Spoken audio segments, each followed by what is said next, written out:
নমস্কার বন্ধুরা, সকলকে আমার চ্যানেলে স্বাগত। অতি সম্প্রতি মাননীয় মুখ্যমন্ত্রীর সোশ্যাল মিডিয়াতে পোস্ট এবং তার পরবর্তী রাজ্যের অর্থ দপ্তর কর্তৃক 3টি অর্ডার জারি করা হয়।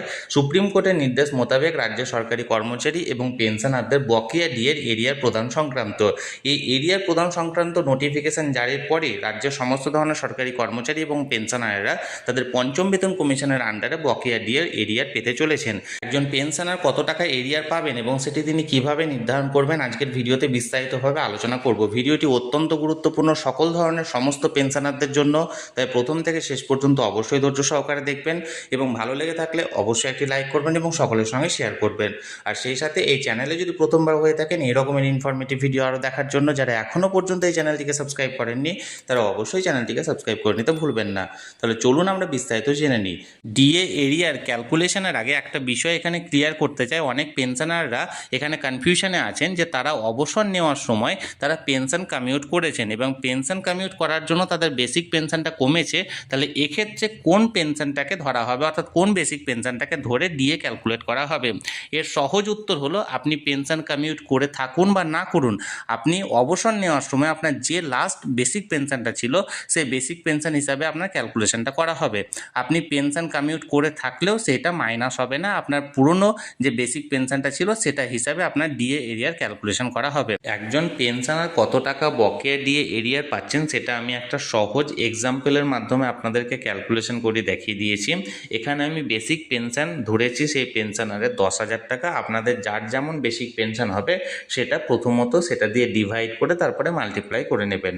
দেখুন এখানে আমি যে এক্সাম্পলটা দিয়েছি সেটা একজন পেনশনারের বেসিক পেনশন যদি 10,000 টাকা হয়, তাহলে এপ্রিল 2008 থেকে ডিসেম্বর 2019 এই সময়সীমার মধ্যে তিনি কত টাকা এরিয়ার পেতে চলেছেন চলুন একবারে সহজ হিসাবের মাধ্যমে দেখে নিন।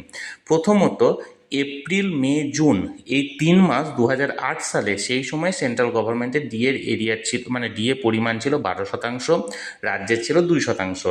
গ্যাপ ছিল 10%, অর্থাৎ 10%-এর ডিফারেন্স ছিল। অর্থাৎ এই 10,000 টাকা বেসিক পেনশনের এই 10% বকেয়া দাঁড়ায় তার 3,000 টাকা এই 3 মাসের জন্য। এবার দেখুন, জুলাই থেকে অক্টোবর 2008 এই সময়সীমার মধ্যে সেন্ট্রাল গভর্নমেন্টের ডিএর পরিমাণ ছিল 16%, রাজ্যের কর্মীদের ছিল 6%, বকেয়া ছিল 10% এবং 10,000 টাকা বেসিক পেনশনারের সেই এই কয়েক মাসের জন্য হয় 4,000 টাকা। অর্থাৎ প্রথমত আমি যেটা দেখালাম এপ্রিল থেকে জুন এই সময়সীমার অর্থাৎ 3 মাসের জন্য ছিল 3,000 টাকা, তারপর জুলাই থেকে অক্টোবর এই সময়সীমার জন্য থাকবে তার বকেয়ার পরিমাণ 4,000 টাকা। এবার দেখুন নভেম্বর থেকে ডিসেম্বর এই 2 মাস 2008 সেই সময় সেন্ট্রাল গভর্নমেন্টে ছিল 16% ডিএর পরিমাণ, রাজ্যের কর্মীদের ছিল 9%, ডিফারেন্স ছিল 7% এবং তার বকেয়ার পরিমাণ দাঁড়ায় 1,400 টাকায় 7% হারে। এবার দেখুন জানুয়ারি এবং ফেব্রুয়ারি এই 2 মাস 2009 সালে সেন্ট্রাল গভর্নমেন্টের ডিএর পরিমাণ ছিল 22%, রাজ্যের কর্মীদের ছিল 9%, ডিফারেন্স ছিল 13% এবং বকেয়া এরিয়ার দাঁড়াবে এই 2 মাসের জন্য 2,600 টাকা। মার্চ 2019 এক মাসের জন্য সেন্ট্রাল গভর্নমেন্টের ডিএ পরিমাণ ছিল 22%, রাজ্যের কর্মীদের ছিল 12%, ডিফারেন্স ছিল 10% এবং এই 10%-এর জন্য 10,000 টাকা বেসিক পেনশন যে পেনশনারের ছিল তার বকেয়ার পরিমাণ এই মার্চ মাসে দাঁড়াবে 1,000 টাকা। এবার দেখুন এপ্রিল থেকে জুন 2009 এই সময়সীমার জন্য ছিল 22% সেন্ট্রাল গভর্নমেন্টের ডিএর পরিমাণ, রাজ্যের কর্মীদের ছিল 16%, গ্যাপ ছিল 6% এবং বকেয়া এরিয়ার দাঁড়াচ্ছে এই কয়েক মাসের জন্য 1,800 টাকা। এবার দেখুন জুলাই থেকে নভেম্বর 2009 এই সময়সীমার জন্য সেন্ট্রাল গভর্নমেন্টে ছিল 27% ডিএর পরিমাণ, রাজ্যের কর্মীদের ছিল 16%, ডিফারেন্স ছিল 11%, বকেয়ার পরিমাণ দাঁড়াচ্ছে 5,500 টাকা।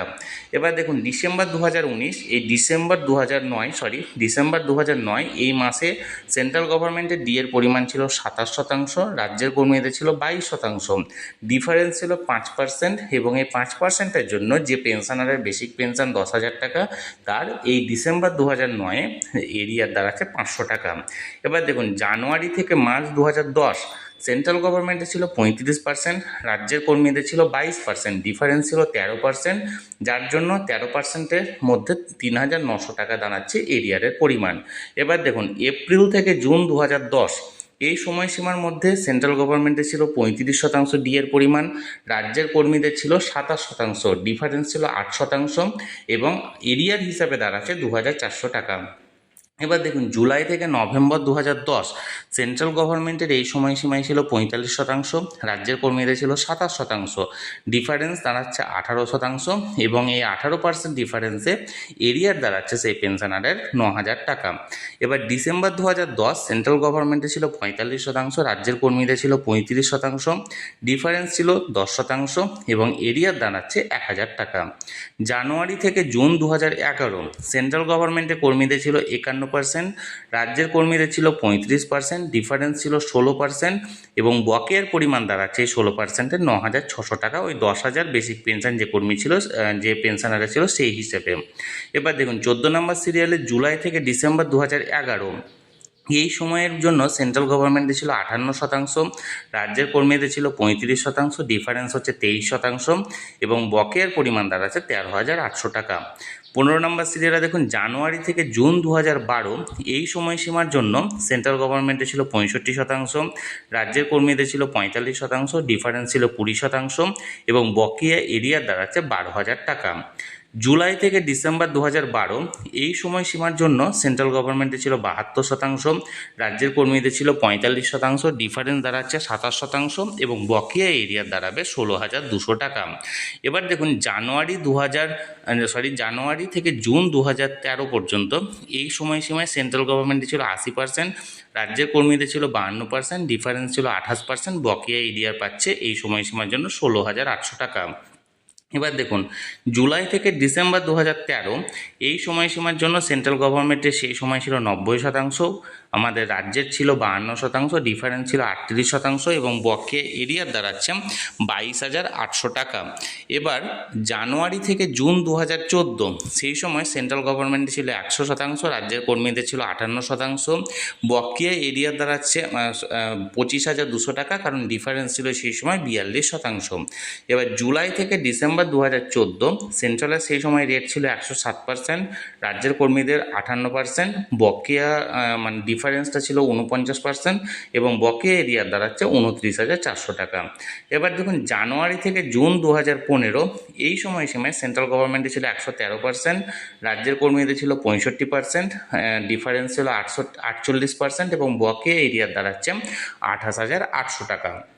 এবার দেখুন জুলাই থেকে ডিসেম্বর 2015 সেন্ট্রাল গভর্নমেন্টের ছিল 119%, রাজ্যের কর্মীদের ছিল 65%, ডিফারেন্স ছিল 54%, এবং এরিয়ার দাঁড়াচ্ছে 32,400 টাকা। এবার দেখুন জানুয়ারি থেকে জুন 2016 সেন্ট্রালের ছিল সেই সময় 125%, রাজ্যের কর্মীদের ছিল 75%, বকেয়া ছিল 55%, এবং সেই অনুযায়ী এরিয়ার দাঁড়াচ্ছে 30,000 টাকা। এবার দেখুন জুলাই থেকে ডিসেম্বর 2016 এই সময়সীমায় সেন্ট্রাল গভর্নমেন্টের তখন ডিএর পরিমাণ ছিল 132%, রাজ্যের কর্মীদের ছিল 75%, ডিফারেন্স ছিল 57%, এবং বকেয়া এরিয়ার দাঁড়াচ্ছে এই সময়সীমার জন্য 34,200 টাকা। এবার দেখুন জানুয়ারি থেকে জুন 2017 এই সময়সীমার মধ্যে সেন্ট্রাল গভর্নমেন্টে ছিল 136%, রাজ্যের কর্মীদের ছিল 85%, ডিফারেন্স ছিল 51%, এবং বকেয়ার পরিমাণ দাঁড়াচ্ছে এই সময়সীমার মধ্যে 30,600 টাকা। এবার দেখুন জুলাই থেকে ডিসেম্বর 2017 রাজ্যের কর্মীদের সেই সময় ছিল 85%, এবং সেন্ট্রালে ছিল 139%, ডিফারেন্সটা ছিল 54%, বকেয়া এরিয়ারের পরিমাণ দাঁড়াচ্ছে এই 6 মাসের জন্য 32,400 টাকা। এবার দেখুন জানুয়ারি থেকে জুন 2018 সেই সময় সেন্ট্রাল গভর্নমেন্টে ছিল 142%, রাজ্যের কর্মীদের ছিল 100%, 42% ছিল ডিফারেন্স, এবং 25,200 টাকা হবে এরিয়ারের পরিমাণ এই 6 মাসের জন্য। এবার দেখুন জুলাই থেকে ডিসেম্বর 2018 148% ছিল সেন্ট্রালের ডিএম, রাজ্যের কর্মীদের ছিল 100%, এবং ডিফারেন্সটা ছিল 48%, এবং এই সময়সীমার জন্য বকেয়া যে এরিয়ারের পরিমাণ সেটা দাঁড়াচ্ছে 28,800 টাকা। এবার জানুয়ারি থেকে জুন 2019 এই সময়সীমায় সেন্ট্রাল গভর্নমেন্টের ডিএর পরিমাণ ছিল 154%, রাজ্যের কর্মীদের 125%, এবং ডিফারেন্সটা ছিল 29%, এবং এই সময়সীমার জন্য এরিয়ার দাঁড়াচ্ছে 17,400 টাকা। এবার 30 নম্বর সিরিয়াল এবং লাস্ট সিরিয়াল দেখুন জুলাই থেকে ডিসেম্বর 2019 এই সময় সেন্ট্রাল গভর্নমেন্টের ডিএর পরিমাণ ছিল 164%, রাজ্যের কর্মীদের ছিল 125%, ডিফারেন্স ছিল 39%, এবং এই 6 মাসের জন্য বকেয়া এরিয়ার দাঁড়াচ্ছে 23,400 টাকা। অর্থাৎ এই টোটাল এরিয়ার of A pensioner as on 31/12/2019 দাঁড়াচ্ছে 4,65,100 টাকা। অর্থাৎ একজন পেনশনার যার বেসিক পেনশন ছিল 10,000 টাকা, 2008 থেকে 31/12/2019 পর্যন্ত তার বকেয়া এরিয়ারের পরিমাণ দাঁড়াচ্ছে 4,65,100 টাকা। এটা টোটাল পার্সেন্ট, অর্থাৎ টোটাল 100% এরিয়ার। দেখুন, আমি এখানে যে উদাহরণটি দিয়ে আপনাদেরকে হিসেবটা দেখালাম সেটা একজন পেনশনারের যার বেসিক পেনশন 10,000 টাকা ছিল, তার 2008 থেকে 2019 পর্যন্ত এই সময়সীমার মধ্যে কত টাকা এরিয়ার দাঁড়াচ্ছে সেই হিসেবটা আমি করলাম, এবং সেটা দাঁড়ালো 4,65,100 টাকা।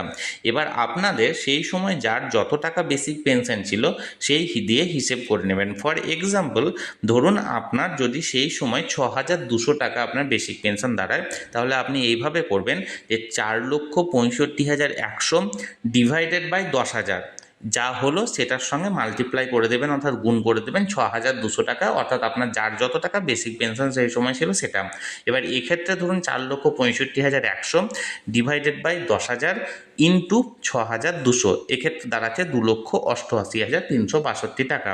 এবার 6,200 জায়গায় আপনার যার যেমন ছিল, আপনার যদি 7,350 টাকা থাকে আপনি 7,350 দিয়ে মাল্টিপ্লাই করবেন, আপনার যদি ধরুন 4,700 টাকা থাকে আপনি 4,700 দিয়ে করবেন, আপনার যদি 15,000 টাকা থাকে আপনি 15,000 টাকা দিয়ে মাল্টিপ্লাই করবেন, তাহলে আপনার টোটাল এরিয়ারের পরিমাণটা বেরিয়ে যাবে। তাহলে বন্ধুরা, একজন পেনশনারের কত টাকা বকেয়া ডিএ এরিয়ার দাঁড়াচ্ছে আমি একটি অত্যন্ত সহজ উপায়ের মাধ্যমে আপনাদেরকে এখানে বোঝানোর চেষ্টা করলাম।